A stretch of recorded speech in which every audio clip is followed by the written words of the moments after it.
Hello chess fans, this is Rick from Chess to Impress with a video on 17-year-old banned for 2 years for cheating. What is this about? Well, I woke up this morning and I checked my Twitter account and there was Grandmaster and FIDE Vice President Nigel Short saying another one bites the dust with a link to a Chess24 article. I clicked on the link and saw that we have another cheating scandal. Not online but over the board, and I'm going to tell you about it. It concerns women FIDE master Patricia Wasiuk from Poland, and will need Scoey Jordan to tell if I completely butchered that name or if it was okay. Patricia Wasiuk, the reigning Polish under-18 girls champion and 2019 European under-16 girls champion, has been disqualified for 2 years after allegedly being caught using a mobile phone in a toilet during round 4 of the Ustron in Poland chess festival on August 16th of this year. The source is Chess24. A week earlier, in early August 2020, Patricia played the adult Polish Women's Chess Championship with International Master Claudio Coulon and Grandmaster Monika Soko, and they said they were reduced to tears after playing the youngest opponent in the field. Patricia's father claims a smear campaign and has appealed, describing the evidence as circumstantial. There is no evidence, said Mariusz Wasiuk.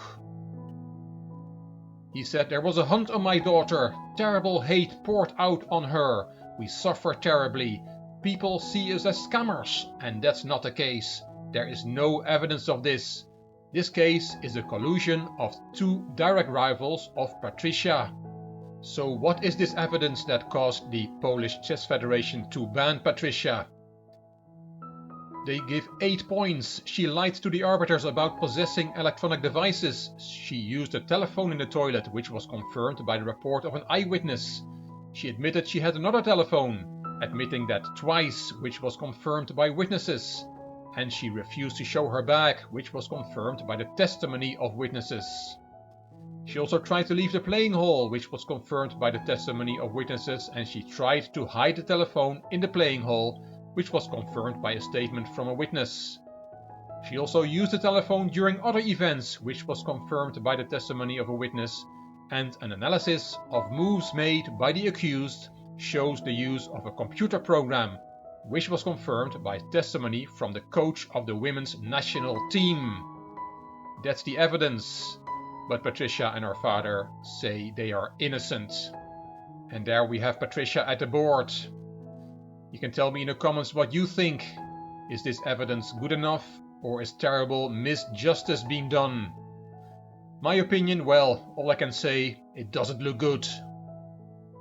And to elaborate on that last point about the analysis of the moves, let's have a look at this position, which was played in the first round of the Senior Polish Women's Chess Championship in August 2020. White is women Grandmaster Jolanta Zabacka and black is Patricia Wasiuk. White has a rating of 24.19 and black has a rating of 23.21. It is the 4th of August 2020 and white has just played bishop e2 to f3. And black is slightly better in this position. Material is even and black now has to find a good move. And Wasiuk found it. She played here king g8 to f8. That is not the first move that comes into a human player's head, but it is the first option that Stockfish gives. And why is king f8 a good move? What does that do? Well, to understand that, let's look at what black is threatening. After bishop f3, if we don't play king f8, but play knight takes d4, and we try a little combination, the queen has to recapture, and then we have bishop e5, and that is skewering queen and rook, and we win material, right? Well, not quite, because in this case, white has a way out. With bishop takes d5, check with the king on g8, and counter-attacking black's queen.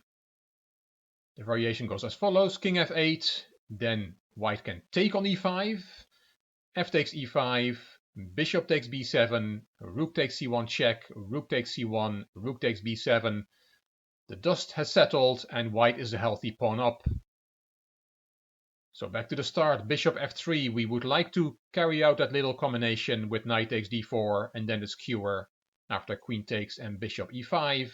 But the refutation is then bishop takes d5 check. And that's why king f8 is a good move here, because now we do threaten that combination, as bishop takes d5 will not come with check, and that makes a big difference. Can we not play king h8, which probably makes more sense, nicely safe in the corner? But no, that is not the same result because of bishop takes f6, g takes f6, queen takes f6 check. And if you interpose the queen, there goes the bishop. And this is also better for white with 2 extra pawns. So in the starting position after the 26th move, bishop e2 to f3, king f8 is the best move. And Patricia Waszczuk found it and stunned her opponent and some grandmaster commentators. Zawadzka played bishop c3 and the game went on, and there is another moment which raised suspicion, and it is after the 39th move, rook b5 to e5 from Waszczuk. Bishop e3 was played by Zawadzka, knight takes e3, and Zawadzka did not recapture the knight but took on c8, took the rook. Patricia explained in her interview after the game that she was planning to take on c8, recapture with the bishop, but that then in the toilet it occurred to her, why not play knight e3 to g4 instead, which is an exchange sacrifice by black. Why is knight g4 a good move? Well, the best way to show you that if we make a very silly move for white. Let's play a3, a4, just to show the threat that Waszczuk has brought in the position with knight g4. Because now there is a forced checkmate on the board. And it goes as follows, rook e1 check, king g2 only move, bishop e4 check, and if you go to h3, then knight takes f2 is checkmate. And if after bishop e4 check you play f3 instead, then rook g1 check, king h3, and knight f2 is checkmate. Very beautiful. For an engine, very easy to see. Not so much for a human. So after rook takes c8, instead of recapturing on c8, but playing knight g4, which was played in the game, that move also raised suspicion. In the game, white took on d3, took off the dangerous pawn, but after bishop takes d3, rook c1, knight takes f2, black has bishop and knight for the rook, and more importantly, all her pieces are beautifully placed and are all over white's king. Black has a winning position, and on move 51, Patricia reeled in the point. This was a shock result in the first round, the youngster beating the experienced women grandmaster Zawadzka. Patricia was not able to capitalize on this win. She won only one more game in this event, and she finished the Polish Women's Chess Championships with a score of 4 points out of 9 games in joint 7th place. The week after, in the tournament of Ustron, she was disqualified after round 4 and banned for 2 years. As mentioned, she is fighting the decision, and I'm sure the story will be continued. I hope you enjoyed this video, and if you did, that you'll give it a thumbs up, that you'll subscribe to the Chess to Impress channel, and that you'll leave a comment. I will read them all and I will reply to them all. If you liked the video, it would be great if you could share it on social media by clicking the share button on YouTube. You can find me on Instagram, on Twitter and on Facebook. This is Rick for Chess to Impress. Thank you for watching.